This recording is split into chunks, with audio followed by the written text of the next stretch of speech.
Dan Rasulullah sholat di Madinah menghadap kemana? Menghadap kemana Rasulullah sholat di Madinah? Menghadap ke Mekah? Belum. Rasulullah ketika di Madinah itu tidak menghadap ke Mekah, karena orang-orang Yahudi itu semuanya kalau sholat itu menghadap ke Baitul Maqdis. Maka Rasulullah pada saat hijrah ke Madinah itu kurang lebih sekitar 7 bulan Rasulullah ketika sholat itu menghadap ke Baitul Maqdis, tidak menghadap ke Ka'bah atau ke Mekah atau Masjidil Haram. Jadi Rasulullah di Madinah sholatnya menghadap ke Baitul Maqdis. Lalu orang-orang Yahudi yang ada di Madinah itu berkata kepada dirinya sendiri bahwa Rasulullah dan pengikut-pengikutnya itu mengikuti orang-orang Yahudi. Kenapa? Sholatnya sama-sama menghadap ke Baitul Maqdis. Nah, disinilah kemudian Rasulullah lama-lama tidak nyaman. Ketika Rasulullah lama-lama tidak nyaman di situ, lalu pengen Rasulullah itu sholatnya pengen menghadap ke Masjidil Haram. Lalu pada saat itu Rasulullah itu sholatnya sesekali memandang ke langit.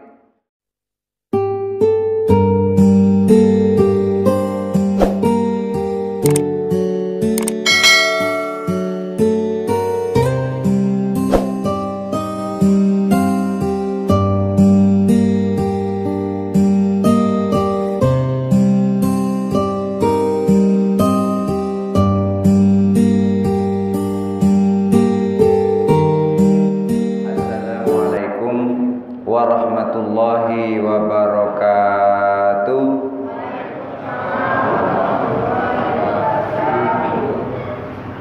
Innal hamdalillah wassalatu wassalamu ala Rasulillah wa ala alihi wa ashabihi wa mawala la haula wa la quwwata illa billah.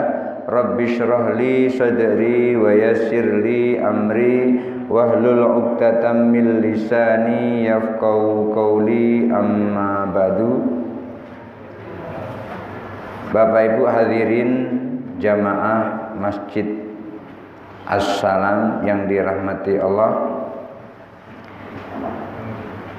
Kemarin sudah kita sampaikan bahwa setiap seseorang ketika beramal itu akan memperoleh sesuai dengan niatnya. Mau sedekah niatnya apa, dia akan peroleh. Sedekah niatnya supaya dipuji orang, niscaya dia akan memperoleh pujian orang, tetapi tidak memperoleh pahala dari Allah. Sedekah niatnya lillahi ta'ala, maka orang itu akan memperoleh pahala ajrun azim dari Allah Subhanahu wa ta'ala.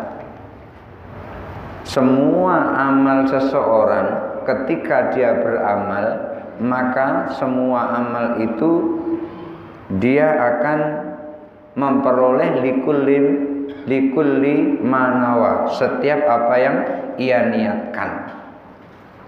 Sekarang kita lanjutkan. Seperti kemarin juga dikatakan bahwasanya ketika Rasulullah SAW menyampaikan innama likulli imri'in ma nawa, dari hadis innamal a'malu binniyat wa innama likulli imri'in ma nawa, setiap perbuatan atau setiap perkara, innamal a'malu, setiap perbuatan itu tergantung kepada niat.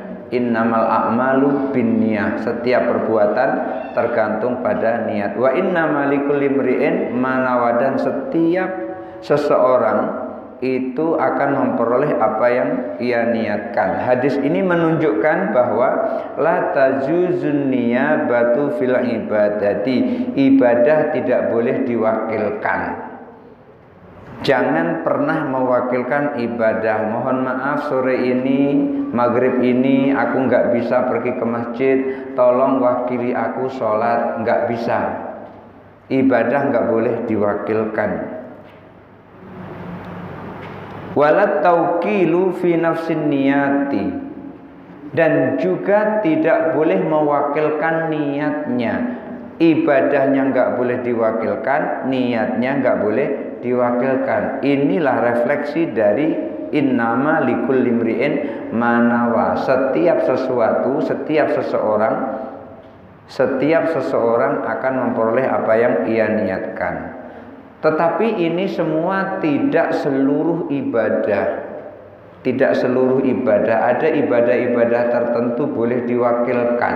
Ibadah pada umumnya seperti sholat itu nggak boleh diwakilkan. Puasa nggak boleh diwakilkan. Mohon maaf, Ramadan ini aku sibuk, kerjaanku numpuk, tolong aku diwakili ya. Nanti satu hari aku kasih 50.000. Nggak boleh seperti itu.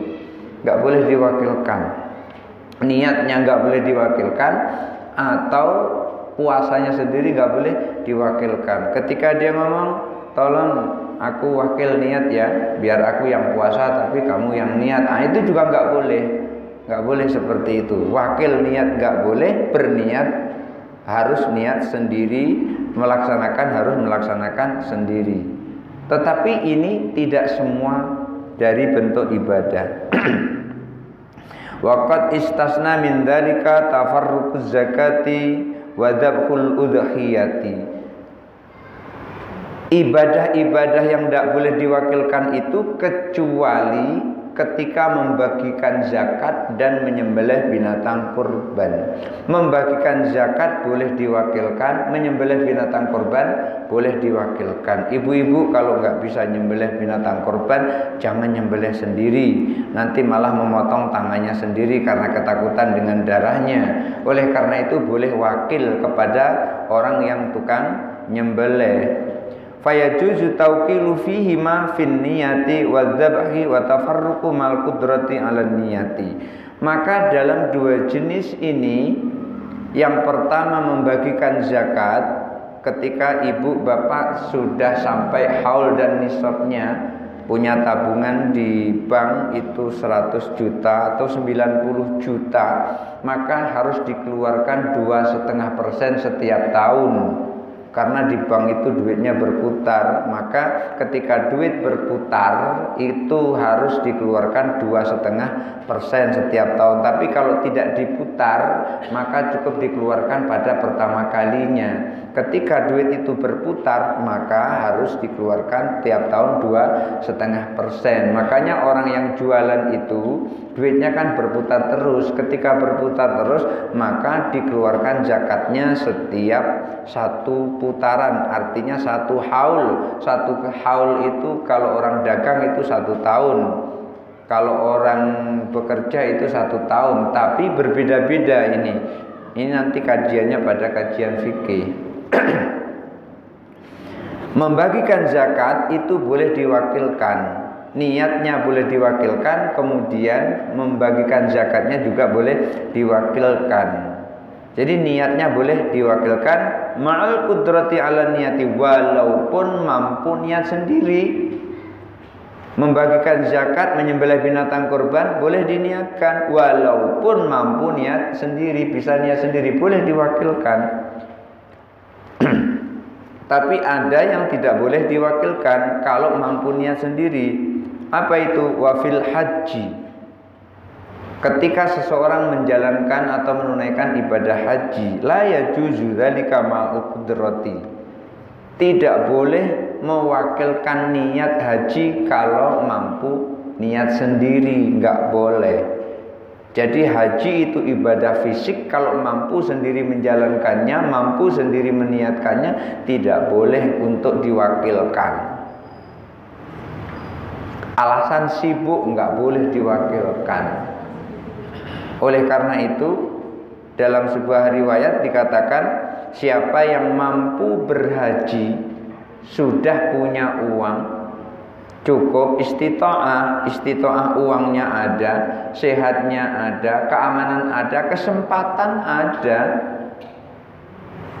kemudian dia tidak menunaikan ibadah haji, maka fal yamut nasranian au yahudian, gak enak keduanya, maka akhirilah dengan meninggal atau mati dalam keadaan Nasrani maupun mati dalam keadaan Yahudi. Tapi dengan syarat yang wajib haji itu adalah istitoah, mampu itu banyak, tidak hanya mampu dalam kondisi fisik, bukan.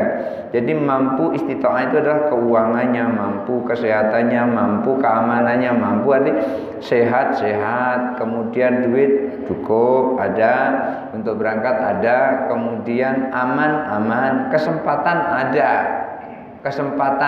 karena sekarang ini kan kalau menunaikan ibadah haji ngantri, kalau sekarang daftar itu 34 tahun yang akan datang baru berangkat.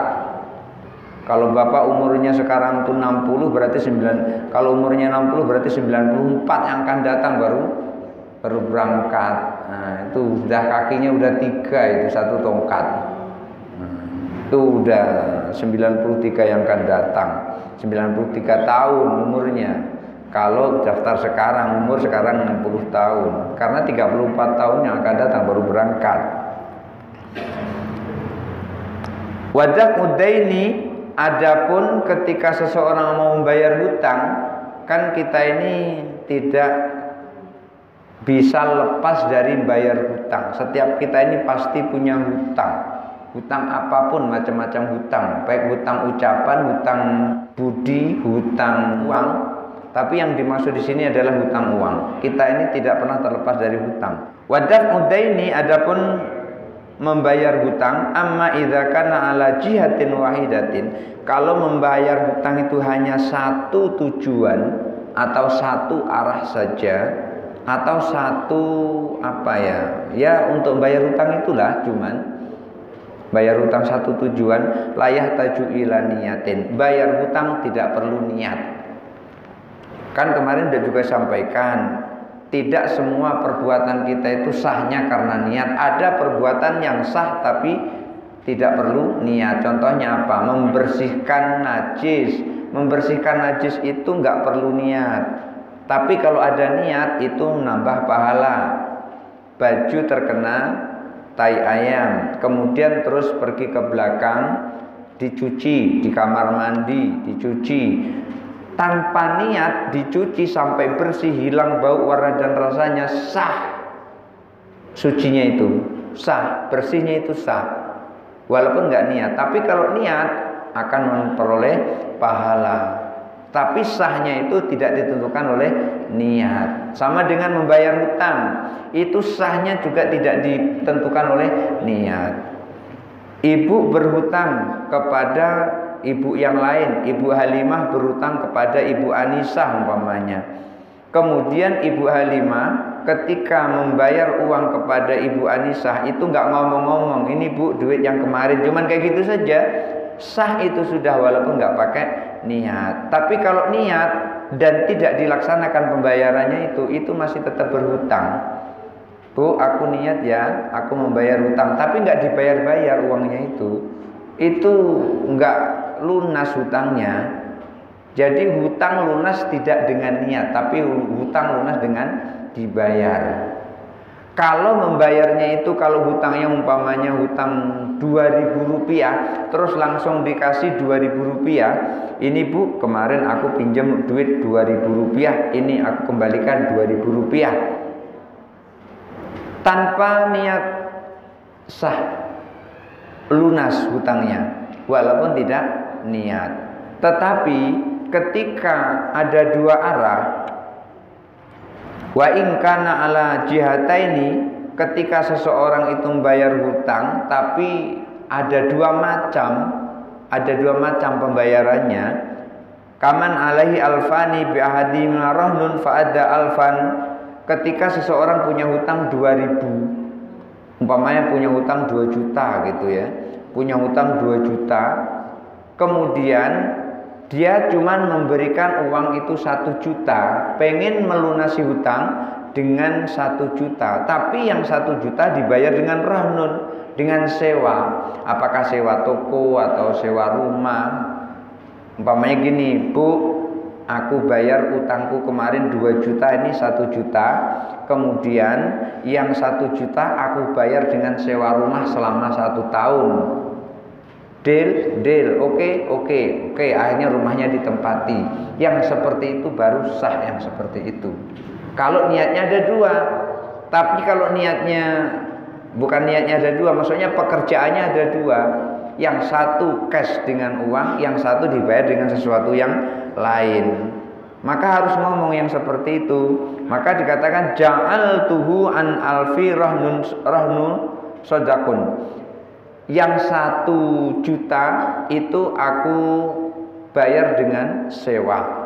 Yang 1 juta cash, yang 1 juta sewa. Maka lunas hutang itu.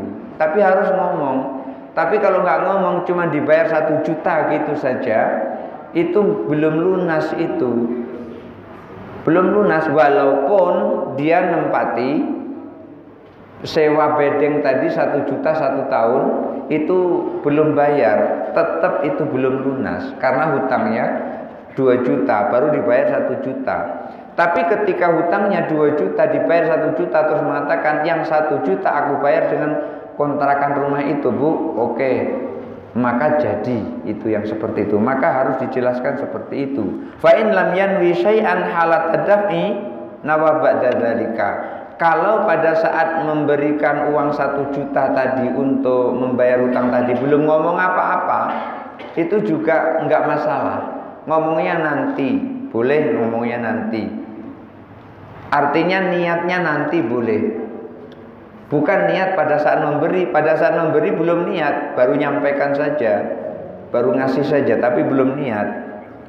Wa ja'alahu ma syaa, dan boleh niat kapan saja. Walaisa lahu niyatun tata'akhkhar, dan tidak ada niat yang boleh diakhirkan atau niat dilakukan di belakangan. Anil amali wa tasluhu, tidak ada niat melakukan sesuatu amal yang boleh dibelakangkan niatnya, dan itu benar dan itu sah illa huna, kecuali di sini. Artinya ketika seseorang membayar hutang itu pada saat bayar hutang belum niat, itu juga nggak apa-apa, niatnya belakangan nggak apa-apa. Rata-rata niat itu kan di duluan. Mau sholat niat dulu, usolli fardhu subhi rak'ataini mustaqbilal qiblati adaan lillahi ta'ala, Allahu akbar, niat dulu. Sholat tidak boleh selesai sholat baru niat, nggak boleh. Niat harus diletakkan di belakangan. Udah selesai, assalamualaikum warahmatullahi wabarakatuh, langsung usolli fardhu subhi, nggak boleh seperti itu. Niat harus diletakkan di dahuluan, di depan. Yes, niat dilakukan di awal. Yang seperti ini, yang boleh niat itu dibelakangkan itu hanya membayar hutang. Bayar hutang boleh, belakang niatnya. Yaitu tadi ibu bayar 1 juta, diam-diam saja si ibu tadi mikir kemarin hutangnya 2 juta, kok cuman dibalikin 1 juta, yang 1 juta kemana ini? Baru setelah seminggu ngomong, Bu, yang 1 juta kemarin itu bayar hutang, yang 1 juta lagi itu ibu bayar nanti dengan ini, dengan sewa. Jadi ibu nempati sewa itu selama 1 tahun itu untuk bayar hutang. Nah, yang seperti itu boleh belakangan, yang seperti ini. Jadi niat kadang-kadang di depan, niat kadang-kadang di belakang. Niat yang di belakang hanya inilah, membayar hutang, yang semacam membayar hutang inilah yang boleh niatnya dibelakangkan. Lanjut dari hadis innamal a'malu binniyat wa innama likulli imri'in ma nawa wa qauluhu faman kanat hijratu ilallahi wa rasulihi fa hijratu ilallahi wa rasulihi. Siapa orang yang berhijrah kepada Allah maka dapat pahala hijrah itu dari Allah dan dari Rasulullah. Faman kanat hijratu lidunya yusibuha, siapa orang yang berhijrah itu untuk dunia, untuk harta yang ingin ia peroleh, au imra'atin yang kihwa, atau ketika ia berhijrah ingin menikahi seseorang perempuan, fa hijratuhu ila ma hajara ilaihi, maka hijrahnya itu sesuai dengan niat hijrahnya itu. Dulu kan ketika Rasulullah SAW mendapat perintah hijrah dari Allah, ayat turun untuk hijrah, maka Rasulullah perintahkan semua penduduk yang ada di Mekah itu supaya hijrah kepada Rasulullah di Madinah. Bukan hijrah ke Madinah, hijrah kepada Rasulullah di Madinah. Tempatnya Rasulullah di Madinah, maka hijrahnya ke Madinah, hijrah kepada Rasulullah di Madinah. Maka pada saat itu ketika orang yang tidak melakukan hijrah di situ, maka pada saat itu orang itu berarti tidak taat kepada Rasulullah Shallallahu Alaihi Wasallam. Ketika Rasulullah hijrah di Madinah itu, ibu, bapak, pada saat itu Rasulullah kan sholatnya ada di Madinah kan, dan Rasulullah sholat di Madinah menghadap kemana? Menghadap kemana Rasulullah sholat di Madinah? Menghadap ke Mekah? Belum. Rasulullah ketika di Madinah itu tidak menghadap ke Mekah, karena orang-orang Yahudi itu semuanya kalau sholat itu menghadap ke Baitul Maqdis. Maka Rasulullah pada saat hijrah ke Madinah itu kurang lebih sekitar 7 bulan Rasulullah ketika sholat itu menghadap ke Baitul Maqdis, tidak menghadap ke Ka'bah atau ke Mekah atau Masjidil Haram. Jadi Rasulullah di Madinah sholatnya menghadap ke Baitul Maqdis. Lalu orang-orang Yahudi yang ada di Madinah itu berkata kepada dirinya sendiri bahwa Rasulullah dan pengikut-pengikutnya itu mengikuti orang-orang Yahudi. Kenapa? Sholatnya sama-sama menghadap ke Baitul Maqdis. Nah, disinilah kemudian Rasulullah lama-lama tidak nyaman.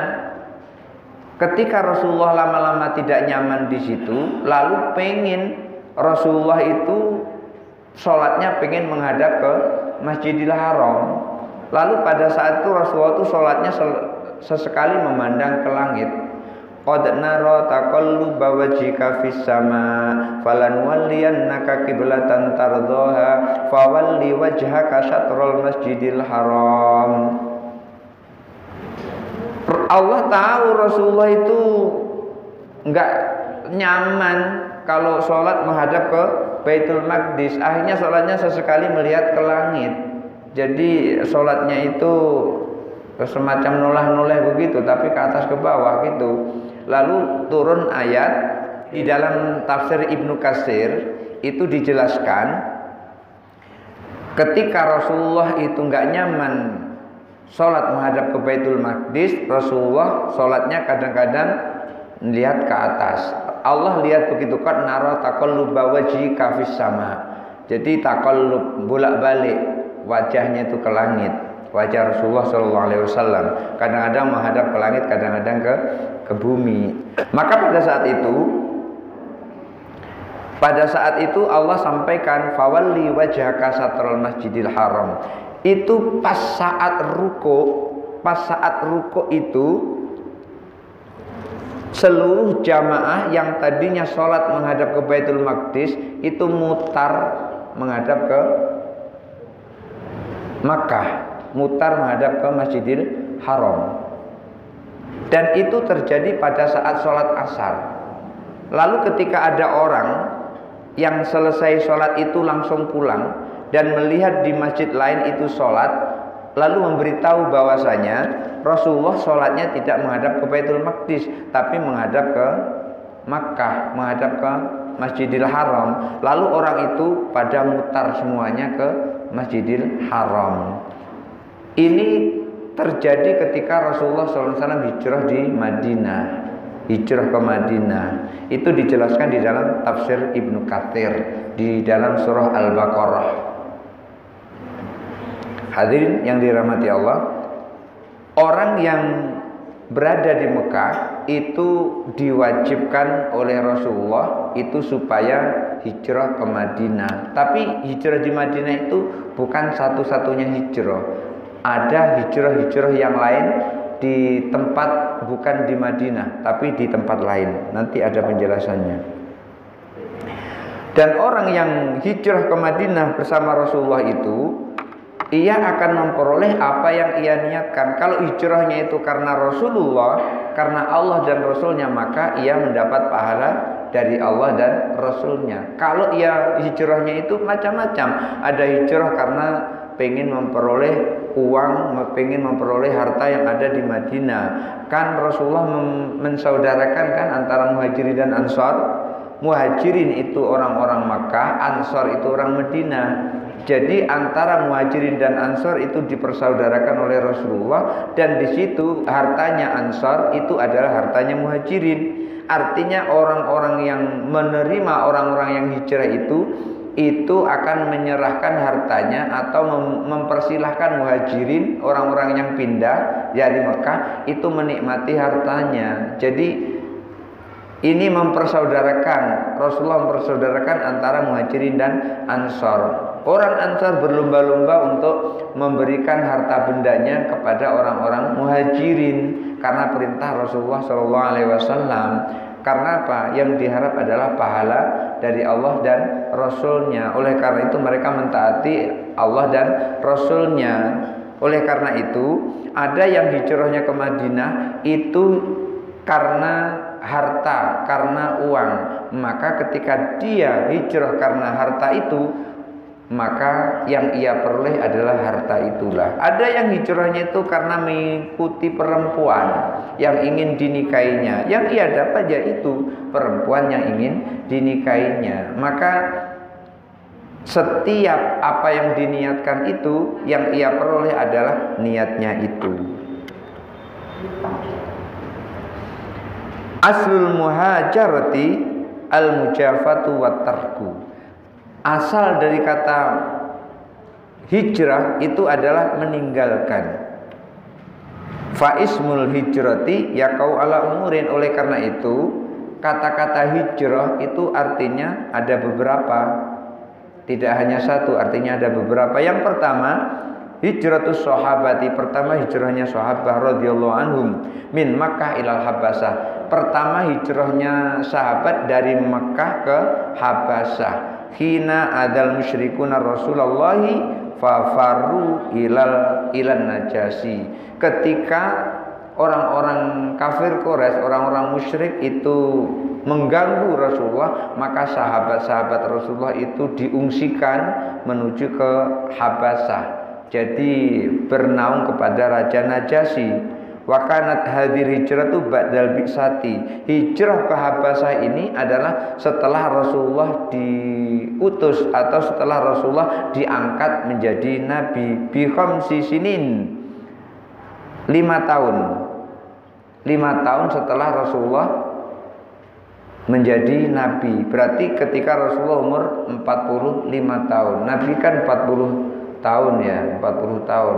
Nanti di dalam kitab Tuhfatul Murid yang kita kaji, yang itu tauhid itu juga akan dijelaskan Rasulullah itu ketika menjadi nabi itu dikatakan belum sampai 40 tapi dibulatkan menjadi 40. Ini ada kaitannya semuanya.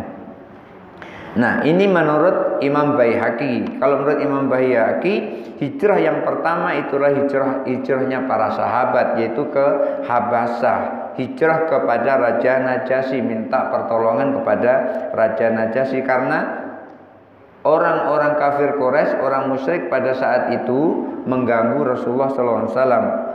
Al-hijratu tsani, hijrah yang kedua min Makkah ila Madinah, dari Makkah ke Madinah. Wa kan hadhihi ba'dal bi'tsati bi 13 sanatan. Hijrah ke Madinah ini ketika Rasulullah umur 50 tahun. Jadi setelah Rasulullah diangkat jadi Rasul itu selama 10 tahun. Jadi kalau Rasulullah itu 40 tahun jadi Rasul, berarti ditambah 10, 50 tahun. Ketika Rasulullah pindah ke Madinah, Rasulullah umur 50 tahun. Wa kana yajibu ala kulli muslim bi Makkah yuhajira ilallahi. Oleh karena itu pada saat itu semua orang muslim yang ada di Makkah pada saat itu wajib hijrah kepada Rasulullah ilal Madinati, ke Madinah. Jadi diwajibkan yang merasa muslim di Mekah itu wajib hijrah kepada Rasulullah di Madinah. Yang tidak hijrah berarti dia bukan muslim. Yang hijrah ke Madinah berarti dia muslim. Maka orang muslim di Makkah wajib hijrah kepada Rasulullah di Madinah. Wa talaqa jama'atun annal hijrata kanat wajibatan min Makkah ila Madinah. Ada serombongan orang yang mengatakan bahwasanya hijrah itu wajib dari Makkah ke Madinah. Katanya begitu, ada yang seperti itu. Hadza laisa ala itlaqihi. Yang seperti ini tidak mutlak. Hijrah itu tidak dari Mekah ke Madinah, tidak selamanya seperti itu, tidak mutlak seperti itu. Fa innahu la khususiyatun lil Madinah. Yang seperti ini bukan khusus ke Madinah. Hijrah itu bukan khusus ke Madinah. Karena apa? Innamal wajibul hijratu ila rasuli. Karena hijrahnya itu kepada Rasulullah, bukan kepada Madinah. Hijrahnya kepada Rasulullah. Jadi kalau ada yang mengatakan hijrahnya ke Madinah, itu tidak mutlak seperti itu. Kebetulan saja Rasulullah di Madinah, makanya hijrahnya disebut dengan ke Madinah. Kalau hijrahnya disebut ke Madinah maksudnya ada hijrah kepada Rasulullah, benar. Tapi kalau hijrahnya itu ke Madinah bukan kepada Rasulullah, itu salah yang seperti itu. Oleh karenanya hijrah itu adalah tidak mutlak ke Madinah, tetapi hijrah itu mutlak kepada Rasulullah Shallallahu Alaihi Wasallam. Oleh karena itu ulama berbeda pendapat. Qala Ibnu Arabi berkata, qassamal ulama radhiyallahu anhum az-zihaba fil ardi. Ibnu Arabi mengatakan ulama itu membagi bepergian atau hijrah di muka bumi itu ada dua. Pertama haroban, yang kedua tolaban. Haroban itu lari, tolaban itu mencari. Ada pindah karena lari, ada pindah karena mencari. Kan memang kenyataannya begitu. Ada orang pindah ke Jambi karena mencari, ada orang pindah ke Jambi karena lari, ada juga gitu. Jadi pindah ada dua, pindah karena mencari, pindah karena lari, ada dua. Fal awalu yang qasimu ila sitati aksamin. Yang pertama hijrah karena lari itu akan terbagi menjadi 6 bagian. Ini hijrah karena lari. Fal awalu al khuruj min daril harbi ila darisalam. Yang pertama lari itu keluar dari daerah rawan menuju daerah aman. Dari Mekah rawan diganggu oleh orang musyrik, maka pindah ke Madinah.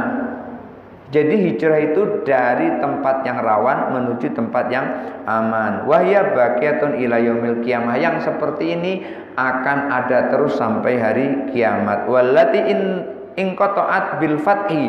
Akan tetapi hijrah dari Mekah ke Madinah itu terputus ketika sudah penaklukan Mekah. Ketika Mekah sudah ditaklukkan oleh Rasulullah, maka tidak ada lagi istilah hijrah di situ. Barangkali itu saja dulu yang bisa saya sampaikan. Mudah-mudahan ada manfaatnya. Kurang lebihnya mohon maaf.